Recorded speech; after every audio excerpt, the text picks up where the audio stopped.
isang bahag na kulay gintong kape na napapalibutan ng mga dahon mula sa pinakamatibay na puno sa Barangay Mascap.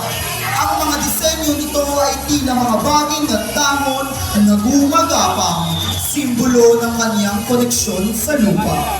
Pintados sa kaniyang katawan na kumakatawan sa tibay at lakas bilang anak ni Bathala. Bitbit niya ang mahabang kawayang nahamati sa dalawa na gawa sa Daniel Masagnay. Hango sa makulay na sibilan ng Barangay Mascap, ang kasuotang ito ay sining na nagbubuklod sa tao at kalikasan.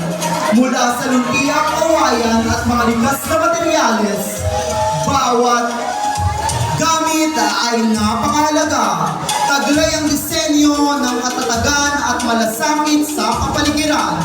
Ipinapakita ang yaman ng Mascap sa pamamagitan ng mabusising bukid at maringal na pislap. Ito ay hindi lamang basta kasuotan. Ito ay simbolo ng kulturang matatag, likas kayang pag-unlad at dangal ng ating pamanang luntian. Sa